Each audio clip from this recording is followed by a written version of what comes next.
Olá, paz do Senhor Jesus. Aqui quem vos fala é o pastor Ed. E eu gostaria de deixar aqui registrado um testemunho, algo que aconteceu comigo. Eu tenho certeza que vai edificar a tua fé e eu tenho certeza que um livramento da parte de Deus possa vir sobre sua vida após você escutar o que eu vou dizer aqui.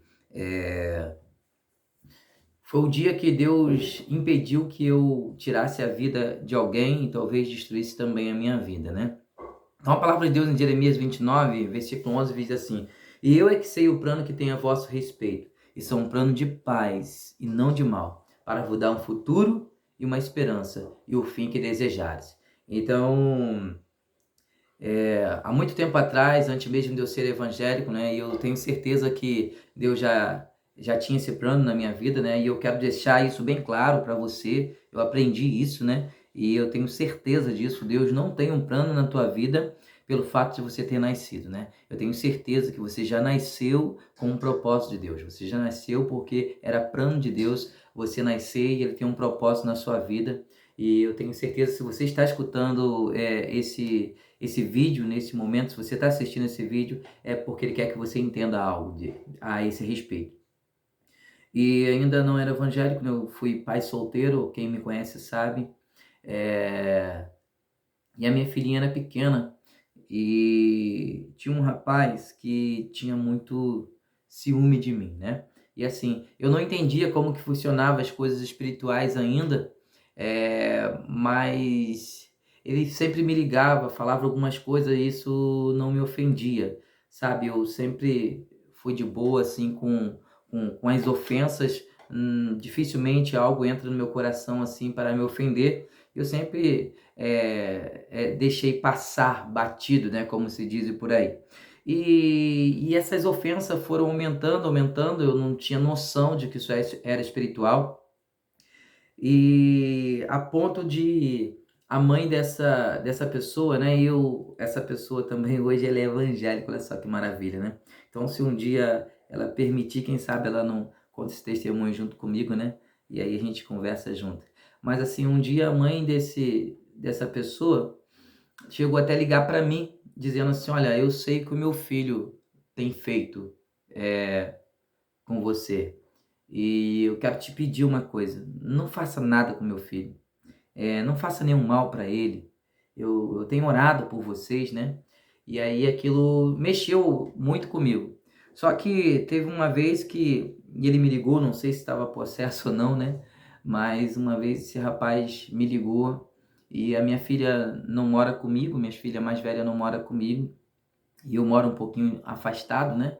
E ele falou o seguinte: Olha, você não se ofende com nada que eu falo, não, né? Então deixa eu te dizer uma coisa. Você tá aí, mas a sua filha está aqui. E me falou assim com um tom de ameaça, sabe? Ele falou com um tom de ameaça e ali eu entendi que ali naquele exato momento o inimigo tinha mexido mesmo na ferida, né? Porque às vezes você não se ofende com aquilo que fala com você, às vezes você não se ofende com as palavras de agressão à sua pessoa. Mas quando se trata dos seus, quando se trata daquele que você ama, às vezes o negócio fica bem estreito para o teu lado, né? E naquele momento ali, ele falou isso, eu amando muito a minha filha, eu falei assim, cara, agora não tem jeito. Ele mexeu no lugar errado.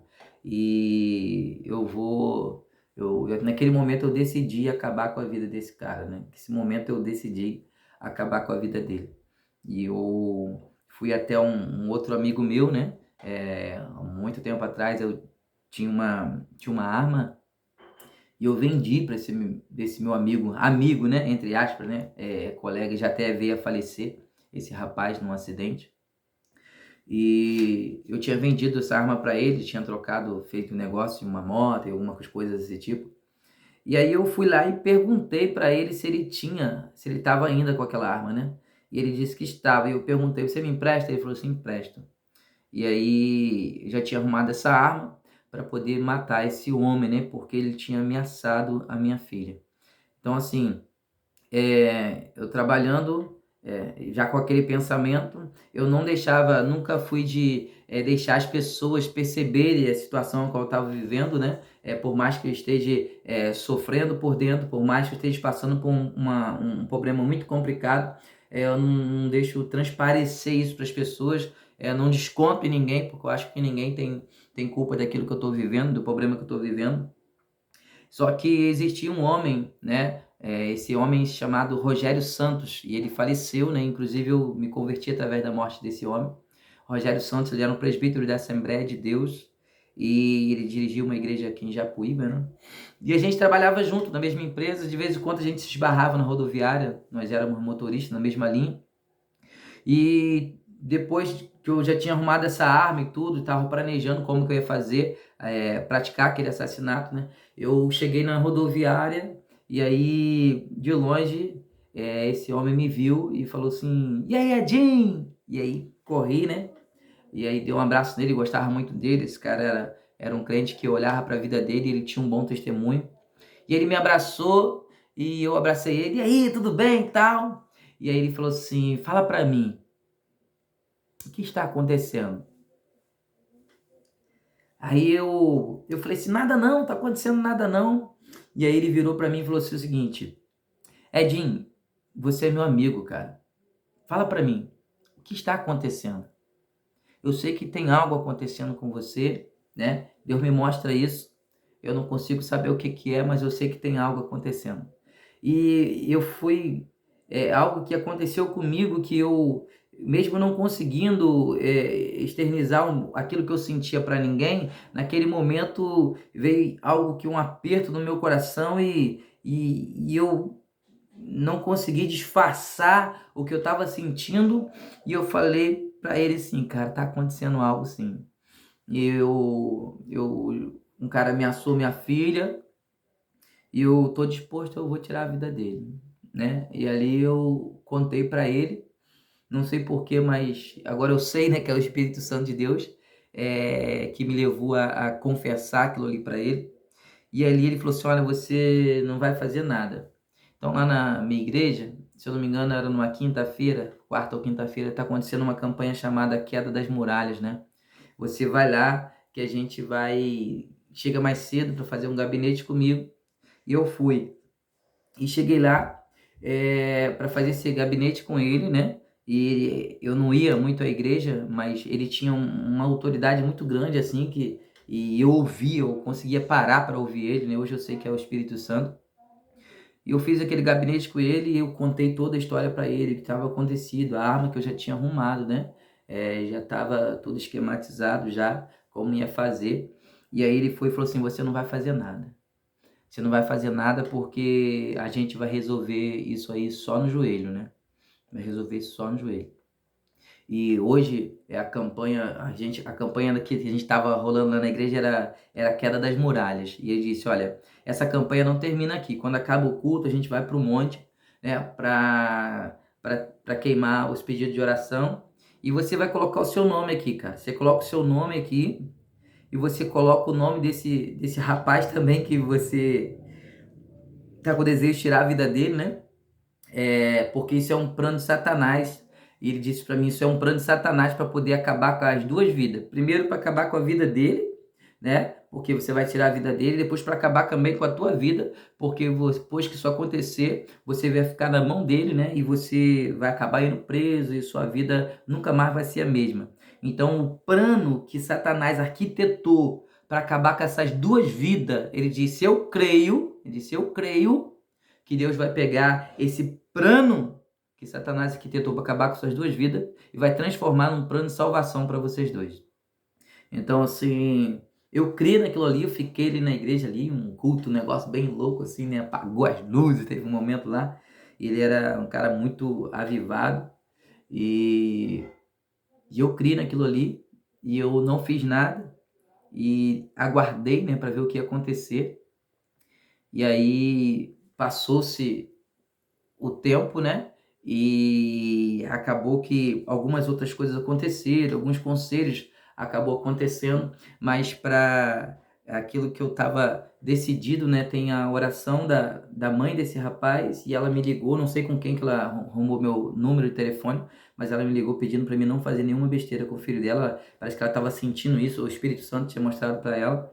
E depois Deus mostrou para esse meu amigo também, e eu confessei para ele E ali naquele momento que eu conversei com aquele homem, naquele momento que eu aceitei naquela igreja, né, o Espírito Santo de Deus, ele me impediu de cometer aquilo ali, né? Então, hoje o Senhor brotou no meu coração o desejo de estar contando esse testemunho. Talvez você esteja a ponto de fazer uma loucura com a sua vida, com a vida de alguém, não sei. Talvez você esteja passando por uma situação difícil, mas eu digo que não há nada difícil que o Senhor não possa resolver, né? E Ele que sabe o plano que tem a respeito de vós, né? E passou-se um tempo, depois eu vim a me casar, né? Esse presbítero Rogério Santos acabou fazendo meu casamento e logo em seguida ele veio a falecer, né? Ele infartou aos 39 anos de idade. Hoje eu tenho 39 anos de idade, né? É dia, hoje, dia 7 de julho de 2022, eu tenho 39 anos de idade. E ele infartou da minha idade, ele tinha 39 anos quando ele infartou, né? E ali eu fui na lona, fui questionar a Deus o porquê que alguém que era tão usada por Deus veio a falecer. E naquele momento o Espírito Santo me convenceu, né? Da justiça, do juízo e do pecado. E daquele dia ali eu decidi, né? Procurar uma igreja, decidi que eu ia entregar minha vida para Cristo naquele momento. E foi transformada assim de uma forma muito rápida a minha vida. E o detalhe é que, para a gente encerrar essa história, para não ficar muito longo, né? É que com o passar do tempo eu fui visitar uma igreja. E fui visitar essa igreja, e quando eu cheguei lá, quem é que estava lá, né? É, Adorando a Deus, né? Então, assim, o primeiro trabalho que eu fiz de evangelismo, eu passei em frente à casa de rapaz, e o Espírito Santo colocou no meu coração de pedir perdão para ele, né? E eu falei assim, rapaz, como é que eu vou chegar ali, né? E aí eu cheguei, chamei, me atendeu um pouquinho desconfiado, e eu falei assim, cara, olha, vim aqui para te pedir perdão porque Jesus transformou a minha vida. Eu não falei para ele o que eu ia fazer com ele, né? Mas eu falei assim, eu quero te pedir perdão. Ele falou, que isso, cara? Eu é que tenho que te pedir perdão pelas coisas que aconteceram. E ele falou assim, Jesus também transformou a minha vida. E ele tinha descido as águas, eu ia descer na próxima semana, ou vice-versa.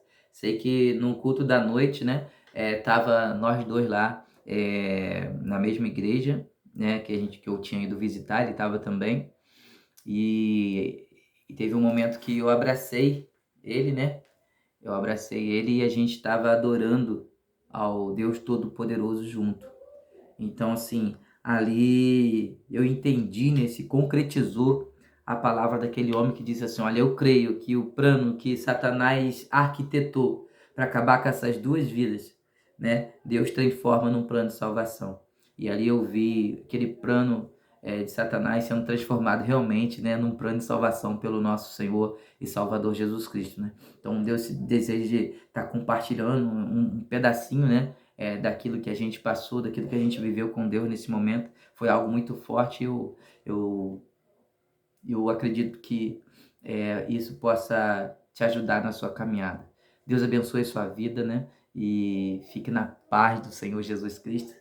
E que se foi algo que veio a te impactar, ou se você sentiu desejo no seu coração, né? Eu vou soltar esse vídeo nas redes sociais, que você possa comentar, compartilhar com alguém, que possa também estar abençoando a vida de alguém. E eu aconselho, se você já passou por alguma situação, viveu algo assim que possa edificar a fé de alguém, né? Não fique calado. Abra sua boca, conte seu testemunho. Alguém pode estar precisando ouvir a sua história. Deus abençoe. A paz.